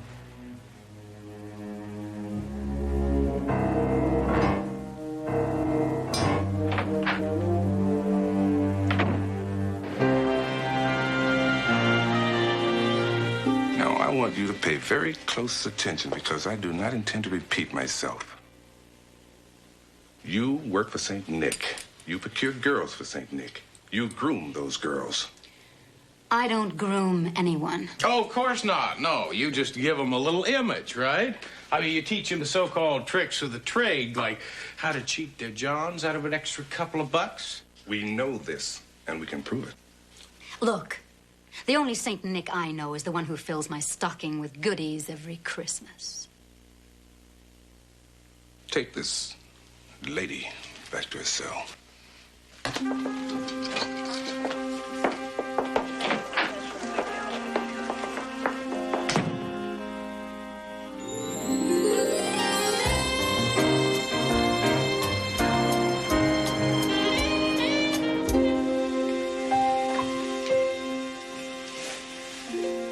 Good night's sleep, little one. No more worries. CJ, it's my fault Marcia got killed, isn't it? No, Butterfly, it's not your fault. And you can't take the blame for what St. Nick did. But he did it because Marcia tried to stop him from turning me into a hooker, like he did her. Sweetheart, listen to me for a moment. What Marcia did, she did out of love for you. And that's the best kind of love. It's unselfish love. I loved her, too. CJ, can hookers go to heaven?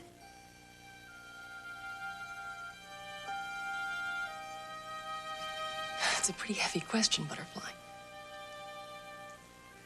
Maybe I can answer your question with a question. Can a 16-year-old girl who lays down her life to save her 14-year-old sister go to heaven?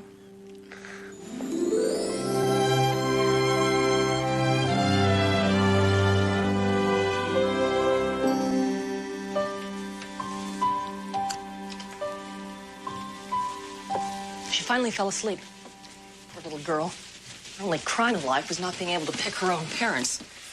I want St. Nick, CJ. So do I. Listen, how are we doing on that list of scrambled names and numbers that we found in Marcia's purse? Baby is suffering from terminal condenser, trying to break that code. Houston. This is Scotty. Yeah, Scotty. You gotta help me, man. I'm scared. Well, scared of what? Someone's following me. I don't know who. So where are you? Same corner. You stay put. I'm on my way.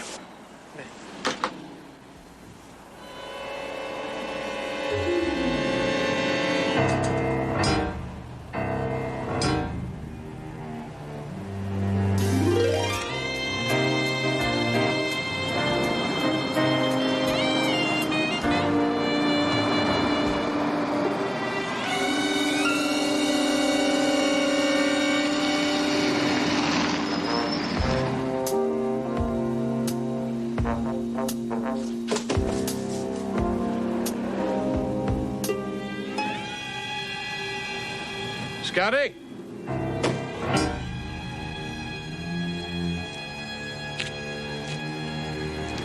Scotty!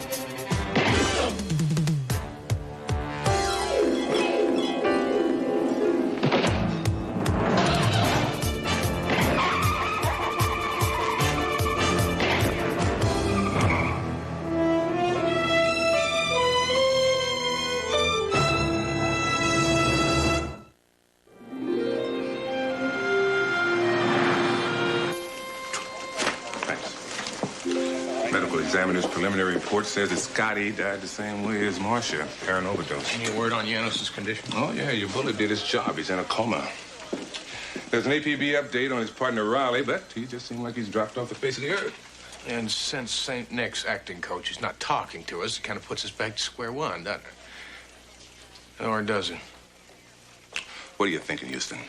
Riley and Janos were waiting for me. It was a setup. Meaning? Meaning that I'm probably making St. Nick sweat. I'm getting to him. That's terrific. When he finally kills you, we'll know you were breathing down his neck. Lieutenant Hoyt. I'll tell him. That was CJ. She says to tell you she cracked St. Nick's code.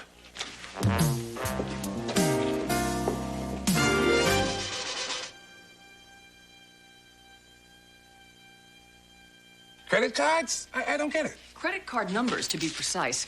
St. Nick's hookers have been accepting credit card numbers in lieu of cash. See, I found a piece of paper in Marcia's wallet. It had a list of Oliver John's names, their credit card numbers, and their fee. Computerized sex? That's right. And what you're looking at is 1 month's worth of receipts. I don't suppose you were sneaky enough to get the billing company's name. Well, as a matter of fact, Houston, I did tap into some computers that are owned by credit card companies, and... Hold it! That's illegal. Yes, but it works very well, Hoyt. Go on, CJ. And the name I came up with is Vesuvius Industries. Meaning that all we have to do is find out who owns Vesuvius, and then we'll know who St. Nick is. Well, I also tapped into some computers in Sacramento. I am not here. I am not hearing one word of this. And I came up with this identification. Judge Nicholas Whitewood? Nicholas, as in St. Nick, alias Mr. Law and Order, alias King of the Pimps. CJ, are you sure? I mean, Whitewood is a biggie. Oh, he's something else. Listen to this. Judge Nicholas Whitewood is the judge that our acting coach, Melinda Thatcher, is to be arraigned in front of tomorrow. And I'll just bet you that Judge Nicholas Whitewood is going to get his acting coach off on some kind of a technicality. Unless you can arrange a warrant for his arrest, Hoyt. A warrant? With what? CJ, you're a lawyer. You know this evidence was gained illegally. It's inadmissible. Inadmissible in court. But we might be able to find some place we can use it where it will carry a little more weight. I don't know what you're thinking, but I do know I don't like it. Yeah, I know.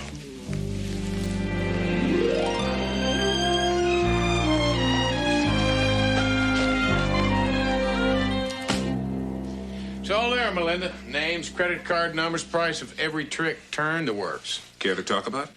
Not really. I'm due in court shortly. Right. You're being arraigned in front of Judge Toller. Judge Whitewood. Oh, I guess you didn't hear the news.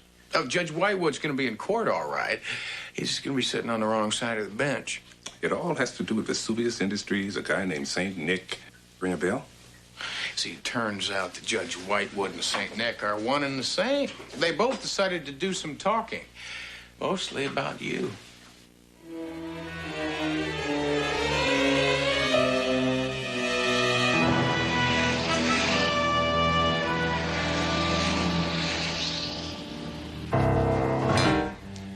Melinda and I are booked on a plane in 2 hours. Good. I'll call Melinda's case first, dismiss the charges, and you two can head for the airport. Then, in a month or so, the dust settles, you'll come back, and St. Nick will be back in business. This court is now in session. The Honorable Judge Nicholas C. Whitewood presiding.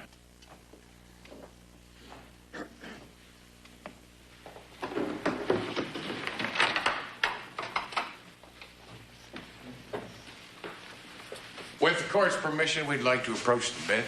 Denied. Bailiff, clear this court. Sorry, Your Honor, I can't do that. You see, this is police business. I have a warrant for your arrest, St. Nick. See, Melinda talked. She told us everything. Well, then I'll have to call a permanent recess. Don't worry about me. Get him. What's going on? It's Houston. Now stop him.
You just give me an excuse, all right?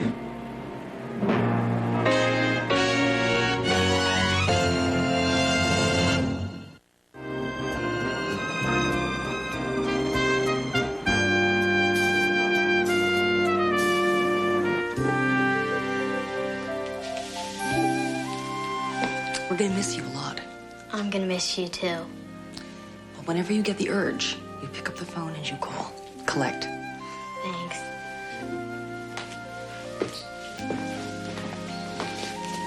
I don't know how to thank you. I'll tell you what, you can thank me by growing up strong and happy, okay? Okay. You keep in touch, right? All right.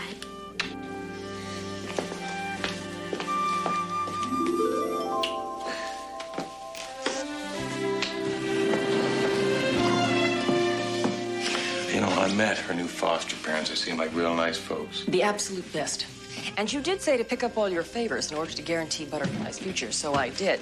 Which means that you owe a thank you lunch to 4 highly placed social workers and a red tape cutter. We have tomorrow. Today I'm having lunch with Lieutenant Michael Hoyt.